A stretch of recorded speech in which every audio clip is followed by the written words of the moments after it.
wanted to ask you about the schedule change this year with the Sunday start. I mean, the tournament is saying that it should hopefully maybe reduce late finishes. Obviously, you had a crazy late finish last year. What do you think about it? Do you think it is going to do that, or?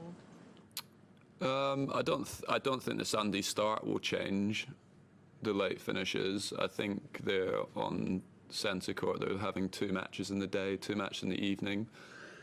I think that will reduce the possibility for late finishes on Rod Laver. Just because you're not going to have, or it's unlikely that you're going to have the issues with the day session running into the night and then having that gap where they have to clear out the stadium and get the new the night session fans in. So I think that will help late finishes on centre court, but my understanding is that on the other show courts that's not changing. So there is still the possibility for that to happen, but maybe there'll be potentially, I don't know, more flexibility with moving courts if it looks like it's overrunning or something. I'm not sure, but I don't think the Sunday start will change late finishes, no.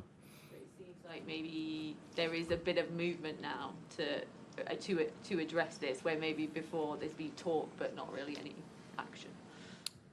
Well, yeah, I mean, I've read that, yeah, and I don't know if that's happening at the slams, but definitely at the other events.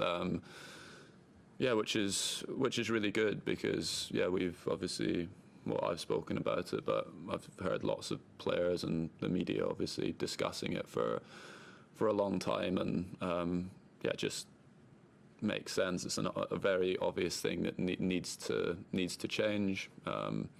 I think I haven't heard anyone really disagree with that. So it's positive that there's going to be some changes made, and it'll be good for everyone. I primarily would think about it from a player's perspective, and will definitely help with recovery for like following days matches and things like that. But I certainly think for like fans and the tournament, just probably looks a wee bit more professional if you're not finishing at 3-4 in the morning. Based on what you've heard from the tour's attempts to address this in the last week or so, do you think that they've gone far enough?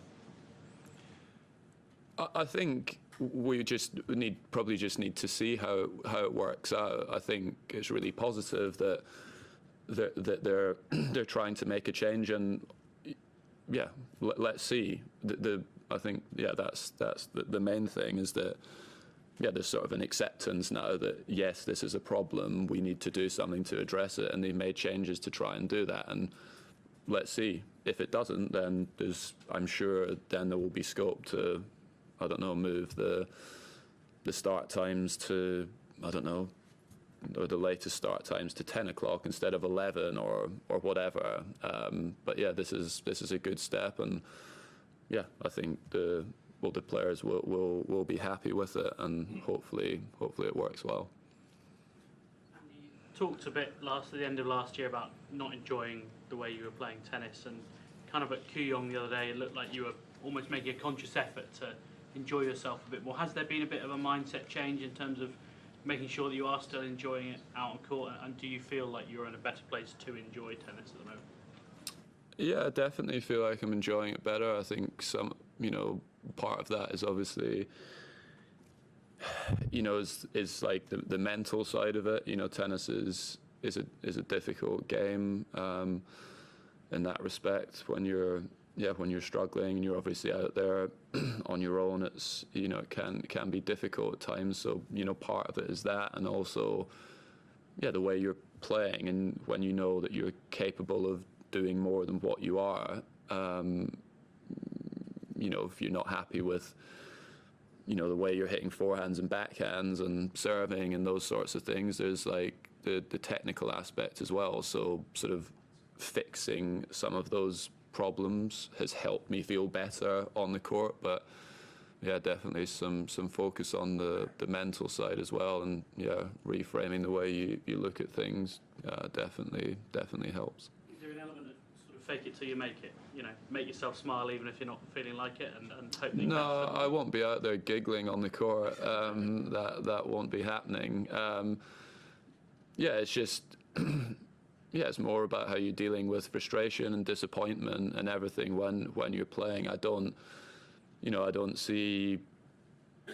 Well, I don't see Novak out there when he's playing his matches laughing and joking around. I never saw that with Roger and Rafa. It's not about that. It's probably how you're treating yourself in those moments and being, a bit, kinder to yourself and, the people around you, and, lowering, some of your own expectations and controlling, what you can control. And everyone, all of the players will sit in here and say exactly the same thing. It's just, it's not that easy to do it when you're out there competing. That's the hard part.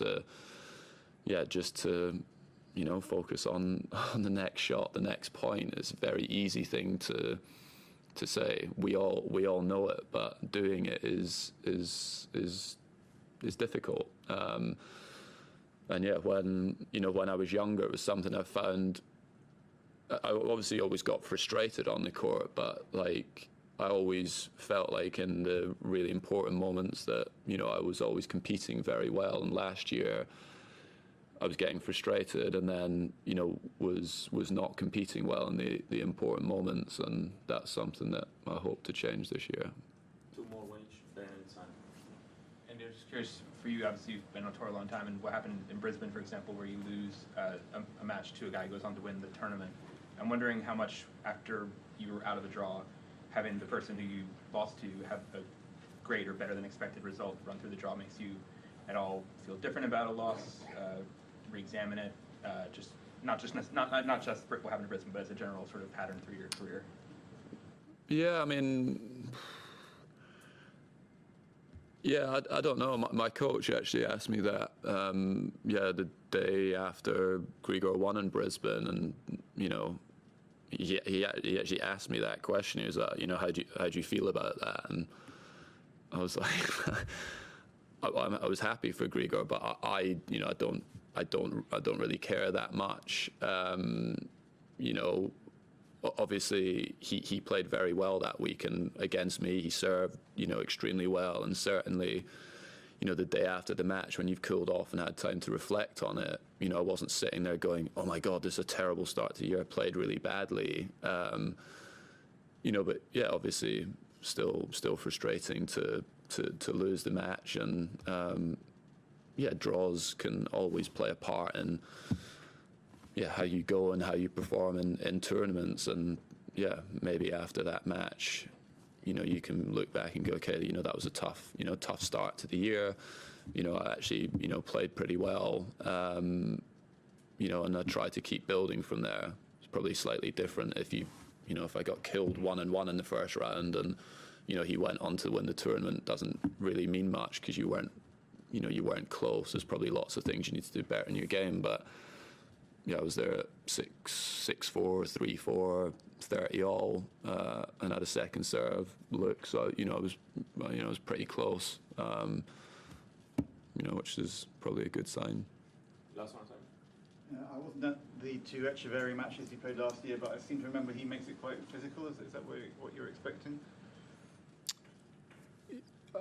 I made most of my matches quite physical last year. I don't know if that was necessarily him, but I mean he has a game that can make the matches that way as well. We played in Basel, was, I don't know if it was over 3 hours, but it felt like it was, and in Indian Wells it was another long one. But again, I know that last year when wasn't serving well, that you end up getting into lots more long rallies and everything, and because of the way that I return, and I put quite a lot of returns back in play, you can end up getting into lots of long points, and when that's the case, matches will go on, but hopefully that's not the case in a couple of days. Thank you. Russell. Thank you.